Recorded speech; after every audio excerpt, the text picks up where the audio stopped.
Meus irmãos, graça e paz. Vamos abrir a Escritura Sagrada na segunda carta de Pedro, capítulo 1, verso 3 a 11.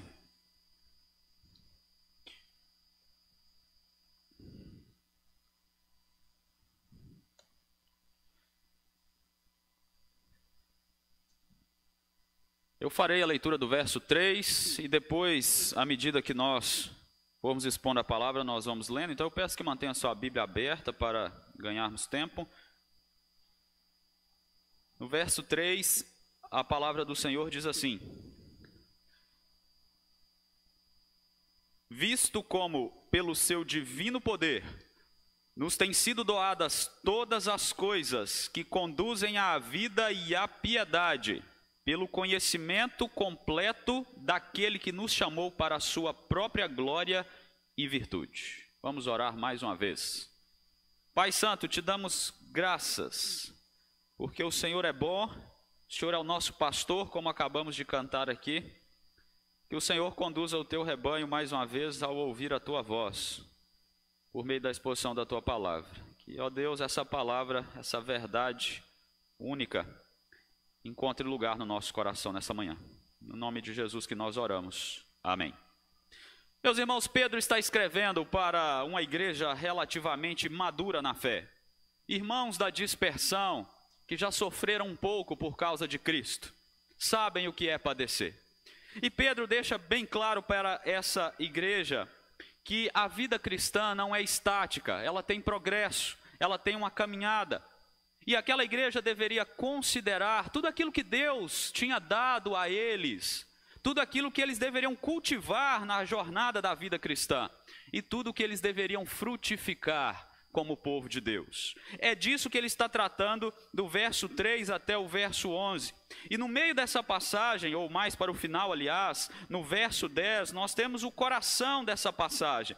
Porque ele diz assim: procurai com diligência cada vez maior confirmar a vossa vocação e eleição.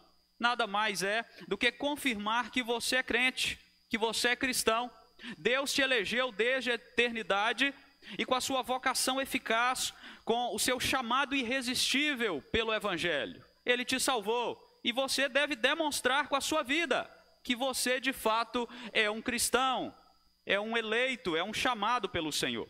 E Pedro então ele vai mostrar de maneira bem prática para aqueles irmãos como que é isso. Primeiro eles deveriam considerar tudo que Deus havia dado para eles, do verso 3 ao 4, depois do verso 5 até o verso 7, ele diz: olha, Deus deu essas coisas para vocês e vocês precisam cultivar essas coisas na vida de vocês. E do verso 8 a 11, ele mostra: olha, se vocês cultivarem todas essas virtudes que Deus deu a vocês, vocês frutificarão para a glória dele. Por isso eu quero falar nessa manhã sobre o seguinte tema: confirme que você é um cristão. Confirme a sua vocação e a sua eleição. A primeira coisa, então, é ver o que Deus nos deu, tem nos dado.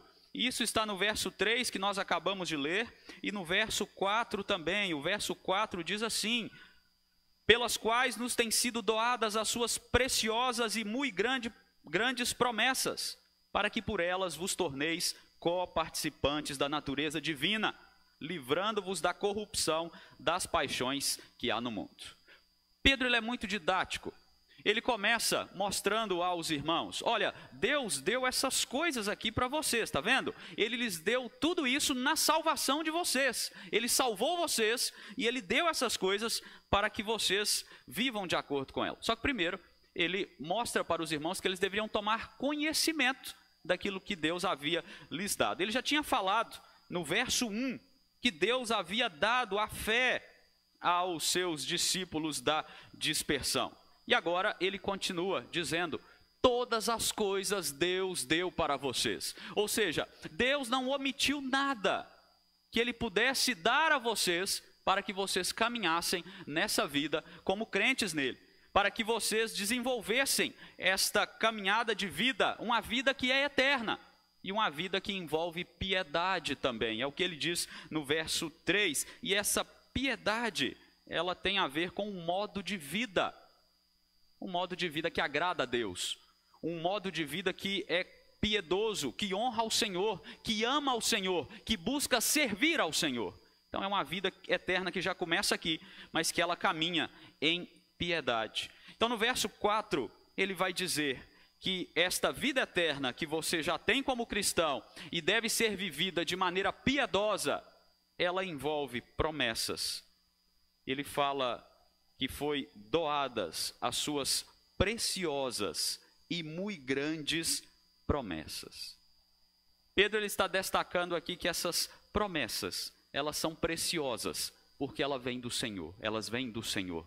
O Senhor, que é o dono de toda a riqueza, de toda a preciosidade que existe, elas são preciosas porque elas são relativas ao tesouro eterno. A único que de fato vale a pena nós termos, a vida eterna. As muito grandes e preciosas promessas estão relacionadas ao Evangelho.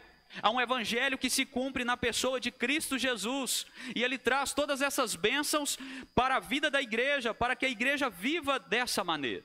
O objetivo dessas preciosas e grandes promessas, como ele diz ainda no verso 4, é a coparticipação na natureza divina. E aqui é interessante porque os gregos, eles consideravam que a coparticipação na natureza divina tinha a ver com se livrar deste mundo mau, essa matéria má. E era possível que a pessoa ela se tornasse um Deus com o passar do tempo, com a sua vida de piedade, de caminhada com a divindade. Até a época dos pais da igreja, a patrística, na época da patrística, muitos teólogos consideravam essa possibilidade, que era possível você ser Deus, ser um pedacinho de Deus. Mas o que Pedro está dizendo aqui não é isso. Ele toma emprestado os termos da filosofia grega para dizer outra coisa. Fala, é impossível que você seja Deus, mas é possível que você participe, ou seja, coparticipante da natureza divina. O que ele quer dizer com isso? Ele quer dizer com isso que aqueles que são crentes no Senhor Jesus, eles têm o Espírito Santo que habita neles. E esse Espírito que os livrou da corrupção das paixões do mundo, que os livrou da escravidão do pecado, é esse mesmo Espírito que vai trabalhando nos seus corações e vai conduzindo a vida do cristão em piedade, em devoção, em amor ao Senhor. Ser coparticipante da natureza divina envolve um viver diário no Espírito Santo e dia a dia o Senhor, a Trindade Santa, vai trabalhando para que nós sejamos conformados à imagem do seu Filho amado Jesus dia a dia. E nós estamos, aqueles que são crentes, sendo conformados dia a dia à imagem e semelhança de Jesus até aquele dia final. E nós teremos inclusive um corpo glorificado, à semelhança do corpo dele. Então a coparticipação na natureza divina não é que nós estamos nos tornando deuses, é que o próprio Deus habita em nós e Ele está trabalhando para que nós cresçamos na graça, no conhecimento, na vida cristã. Eu quero que você imagine uma situação. Você foi notificado e você recebeu uma herança milionária de um tio que você nem se lembrava mais. E aí você comemora com a sua família. Nós estamos milionários. E a família celebra, você se alegra. Só que a primeira semana passa, a segunda, passa um mês, 2, e você continua na mesma condição financeira e a sua família chega para você e diz, mas a gente não ficou milionário? Cadê o dinheiro? Cadê as bênçãos de sermos milionários? Aí você fala, olha, o banco é longe, a fila para tirar esse dinheiro todo é muito grande, tem que assinar muitos papéis. O que a sua família vai achar? Você está maluco. Nós temos uma herança, nós somos milionários e nós não vamos acessar essa herança porque a fila é grande, porque o banco é longe, porque dá trabalho. Essa ilustração é para nos lembrar que todas as coisas nos foram dadas.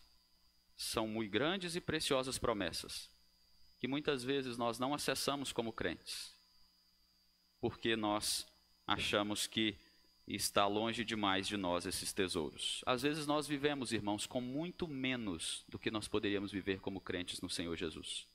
Porque nós não tomamos conhecimento, ou quando tomamos conhecimento, nós não vivemos todas essas coisas, Pedro destaca isso, todas essas coisas Ele deu para vocês viverem como crentes no Senhor Jesus.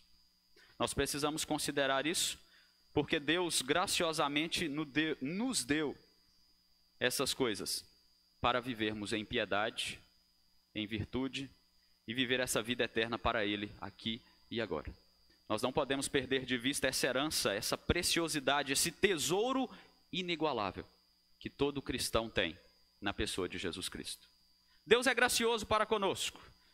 Nós somos milionários da fé, mas e Ele nos ajuda nessa caminhada, porque além de nos mostrar que nos deu todas as coisas, Ele nos mostra como que nós devemos cultivar todas essas coisas na nossa vida cristã, mostrando que nós somos crentes mesmo.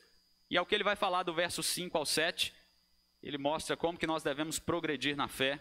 No verso 5 Ele diz: por isso mesmo, porque vocês têm todas essas coisas, porque vocês estão participando, são coparticipantes da natureza divina, por isso mesmo, porque tudo foi doado a vocês, reúnam toda a vossa diligência,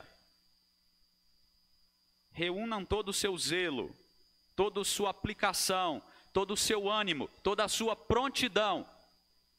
Para quê? Aqui tem um imperativo de Paulo, no verso 5. Associai com a vossa fé a virtude. Ele começa com uma série de itens aqui, e ele começa com a fé. Porque a fé é o fundamento. A fé que tem o objeto Jesus Cristo, nosso Senhor e Salvador. Associa a sua fé com a virtude. Virtude é excelência moral. Virtude diz respeito à excelência de vida que o cristão manifesta, diferentemente daquele que é ímpio, daquele que não serve a Deus, daquele que não tem uma ética bíblica, que não tem uma ética cristã. Associa essa virtude com o conhecimento. Mais uma vez, Pedro fala de conhecimento na sua carta. Do verso 1 a 2, ele falou de conhecimento de Cristo também. E aqui ele repete, mais adiante ele vai falar de conhecimento também, porque o conhecimento ele é importante. Conhecimento de Jesus Cristo. Nesse contexto aqui, provavelmente Pedro está combatendo também um movimento herético chamado gnosticismo, ou os gnósticos. Essa seita do tempo de Pedro, eles alegavam que eles tinham um conhecimento superior de Deus, um conhecimento místico, um conhecimento que vinha através de revelações, visões, sonhos, coisas espetaculares. Um conhecimento que não tinha nada a ver com o conhecimento da palavra. Pedro mostra que o conhecimento de Cristo envolve conhecê-lo não por abstrações, não por revelações fora da palavra.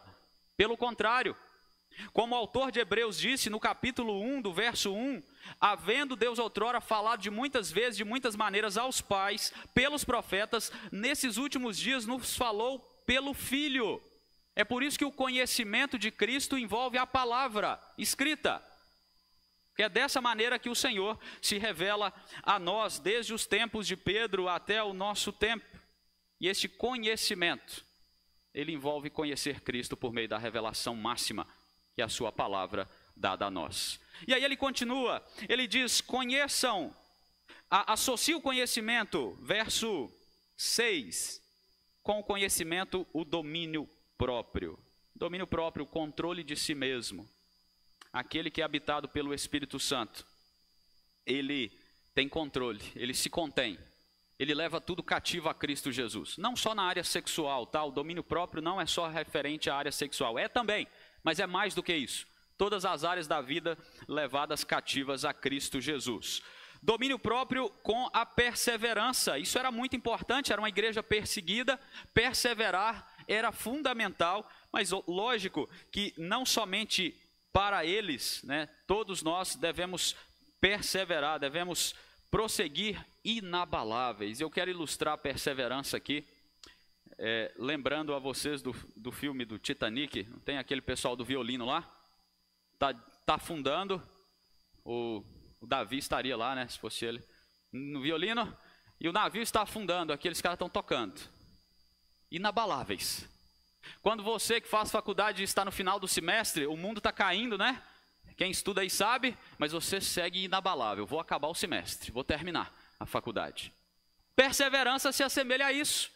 Inabalável, o mundo está caindo, está acabando tudo, o navio está afundando, mas você prossegue fazendo aquilo para o qual você foi chamado para fazer. A vida cristã é assim, o mundo pode estar desabando, mas nós associamos a nossa fé também com a perseverança no Senhor Jesus Cristo, e Ele continua a sustentar o seu povo. E aí Pedro fala de piedade, nós já falamos de piedade, um modo de vida que agrada a Deus, porque nós temos a certeza que nós estamos diante da face de Deus todo o tempo. É o tal do corandel, diante da face de Deus todo o tempo. E aí ainda no verso 7, com a piedade associa a fraternidade, com a fraternidade o amor. Que são todas essas associações? Se você conhece de Bíblia, você sabe que são a lista de Gálatas 5, 22 a 23, o fruto do Espírito. Pedro está citando coisas bem parecidas aqui. Então, tudo isso foi dado a você, cristão, para que você cultive. A lista começa com a fé. Ela é o pressuposto básico da vida cristã. Se nós cremos no Senhor Jesus, porque nossa vida já foi transformada. E uma vez que a nossa vida foi transformada pela palavra do Senhor, nós vamos evidenciar fruto do Espírito, porque nós temos o Espírito habitando em nós. Nós vamos evidenciar que nós somos de Cristo, porque Ele mudou a nossa vida e o nosso modo de viver também mudou radicalmente. Nós temos uma fé verdadeira, sólida, e nós vamos desejar, nós vamos almejar, lutar, buscar, querer viver de acordo com essa nova vida em Cristo Jesus. Isso é o cultivar todas essas virtudes, é demonstrar o fruto do Espírito, é querer viver tudo isso para o Senhor. Cultivar isso no dia a dia, é regar tudo isso no nosso coração dia a dia. Certamente, irmãos, renderá frutos. É o que Pedro diz na parte final, do verso 8 a 11. Ele vai dizer assim: porque essas coisas que eu acabei de falar aqui para vocês anteriormente, existindo em vós e em vós aumentando. Eu quero que você perceba isso e que você marque isso na sua Bíblia. Essas coisas não só existem no crente, essas coisas aumentam no crente. Vai aumentando em vocês, fazendo com que não sejais nem nativos, nem infrutuosos no pleno conhecimento de nosso Senhor Jesus Cristo. Vocês sabem, pelo fruto você conhece a árvore. Pé de manga não vai dar jabuticaba, e assim por diante. O verso 8, ele diz que aumenta, e a gente sabe que a vida cristã não é só uma linha ascendente, só sem altos e baixos. A gente sabe que a vida cristã às vezes tem altos e baixos, sim. Às vezes o crente até regride um pouco na sua caminhada cristã, mas isso não é o normal. Isso são momentos da nossa caminhada, que pode acontecer alguma regressão, alguma estagnação na nossa caminhada cristã. Mas isso não é a parte natural da vida cristã. A parte natural da vida cristã é estando em vocês e aumentando em vocês dia a dia. Até porque, se o Espírito Santo está habitando em nós, Ele está trabalhando em nós dia a dia, para que nós cresçamos na nossa salvação, para que nós avancemos, para que nós não sejamos inativos, inúteis, é a palavra aqui, para que não sejamos inoperantes. Meus irmãos, o que o diabo mais quer de nós é que nós sejamos inoperantes, inativos. O que ele quer é isso. Ele não vai ter trabalho nenhum se crentes forem inúteis para o seu Senhor e Salvador, se crentes não frutificarem. Porque quando o crente frutifica, ele faz parte daqueles que transtornam o mundo. Ele dá bom testemunho, ele evangeliza, ele tem ética bíblica, ele vive para o seu Senhor e Salvador, ele se domina, ele não blasfema de Deus, ele é sal e luz no mundo. Ele vive sempre entendendo que ele vive para a glória de Deus, ele é instrumento de transformação, inclusive de cultura. Agora, se ele é inativo, nada disso acontece. Ele é o crente do missão secreta. Ninguém sabe que ele é crente. E aí o diabo dá risada com isso. E a estratégia dele tem sido minar a igreja nesse sentido. Um bando de crente inoperante, que não vive para Cristo. E às vezes ele tem conseguido êxito na vida de alguns. não sejamos inúteis, nem infrutuosos na caminhada cristã. Jesus Cristo falou de árvores estéreis. Ele diz que a árvore que é estéril, ela serve para ser queimada. Quando ele falou da parábola da figueira, se depois de limpada e adubada ela não produzir fruto, corta, joga para ser lenho e ser queimada. Em João 15, quando ele compara os seus discípulos ao ramo da videira, ele disse: eu limpo vocês pela palavra para que vocês deem fruto. Se vocês permanecerem em mim, vocês vão dar fruto. Agora, se não permanecerem, vocês vão ser como o ramo que seca. E vocês vão servir apenas para serem queimados no fogo. Por isso, ser crente, irmãos, em alguma medida, pressupõe que você frutificará. Não tem como. Pode ser um fruto pequeno aqui, outro ali, mas você vai frutificar. Porque faz parte da vida cristã, daqueles que estão frutificando, como diz o texto, no pleno conhecimento de nosso Senhor Jesus Cristo. Então, Pedro cita mais uma vez o conhecimento de Jesus Cristo. Nós frutificamos no conhecimento de Jesus Cristo. Não é um fruto aleatório, nosso, é um fruto daquele que anda com o Senhor. Agora veja o verso 9. Pois aquele a quem estas coisas não estão presentes, ele é cego, vendo só o que está perto, esquecido da purificação dos seus pecados de outrora. De quem que Pedro está falando aqui? Do ímpio? Não. Ele está falando do crente. E ele está usando duas figuras aqui para ilustrar: a cegueira e a miopia. Claro que não dá para ter as duas juntas, né? A miopia pode levar à cegueira, mas se a pessoa é cega, não faz sentido a miopia. O que Pedro está ilustrando aqui com a questão da cegueira, irmãos, é no sentido de aquele que essas coisas não estão presentes, ele é como alguém que fecha as pálpebras e ele fica sem enxergar. E aí ele usa depois a figura da miopia. Ele só enxerga perto. Ele não vê como Deus o perdoou. Ele não vê como o Senhor o regenerou. E aqui há uma citação embutida de Pedro a respeito do batismo, porque o batismo ele simboliza, ele representa o lavar regenerador, a purificação. Então Pedro está dizendo o seguinte: olha, crentes que essas coisas não estão presentes, ele está como alguém que fecha as pálpebras e ele não enxerga nada. Ou então como alguém que é míope, só está enxergando de perto, ele não está vendo como Deus o trouxe até aqui, como a caminhada dele foi graciosa com o Senhor, como o Senhor o libertou, como o Senhor o perdoou, como o Senhor o deu uma nova vida.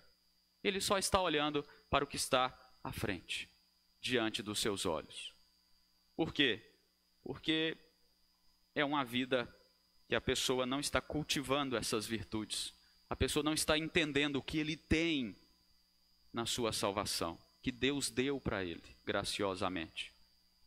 É uma vida, irmãos, muito deprimente, eu diria. É viver muito pouco daquilo que Deus tem para cada um dos seus. Deus tem abundância para que nós vivamos essa abundância no nosso dia a dia. E aquele que é cego e míope, ele não vive tudo isso.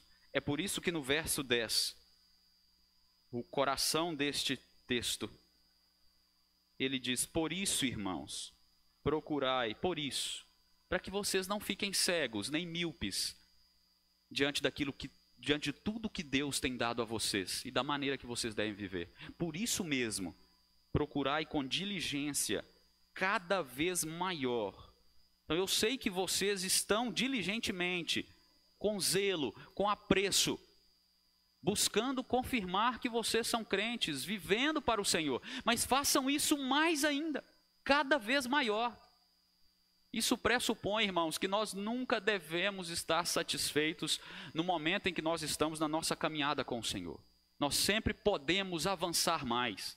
Nós devemos querer conhecer mais ao Senhor, viver de maneira mais piedosa para o Senhor. Até porque nós não somos perfeitos e nós somos, sendo pecadores, nós precisamos buscar mais e mais ao Senhor, cada vez mais. Nunca devemos nos dar por satisfeitos como crentes no Senhor. Sempre tem mais para avançarmos. E aí ele diz: confirmar a vossa vocação e eleição. Então a eleição não está separada do chamado eficaz, as duas coisas andam juntas. Deus te elegeu, mas Deus também te chama e você precisa confirmar que você está no relacionamento com Cristo. Não é que você vai confirmar que você é salvo, quem confirma isso é o Senhor. Mas, pelo fato de ser salvo, você vai evidenciar isso na sua vida. Você vai demonstrar isso na sua vida, com essas coisas aqui, com o conhecimento associado ao cultivo e à frutificação. Eu sei que tem muitas pessoas que ainda estão tentando saber se elas são eleitas ou não, se elas são crentes ou não, né? Mas o fato de nós buscarmos o conhecimento do Senhor, de nós entregarmos a nossa vida a Ele, de nós reconhecermos a necessidade de cultivar tudo aquilo que o Senhor nos deu e buscar frutificar é um bom caminho para entendermos que nós, de fato, somos crentes no Senhor Jesus, porque o ímpio não quer nada disso. Ele não quer um compromisso com Deus, ele não quer avançar na sua vida com Deus, ele quer distância de Deus. Eu quero concluir com o finalzinho do verso 11 aí, né, quando ele diz, pois desta maneira que vos será, o final do verso 10 ainda, porquanto procedendo assim vocês não vão tropeçar em tempo algum, não tropeçareis, pois é desta maneira que vos será amplamente suprida a entrada no reino eterno de nosso Senhor e Salvador, Jesus Cristo. Por que nós precisamos confirmar que nós somos cristãos, irmãos? Porque de vez em quando a gente esquece da nossa identidade em Cristo Jesus. Já estou acabando. Porque nós esquecemos da nossa identidade em Cristo Jesus muitas vezes.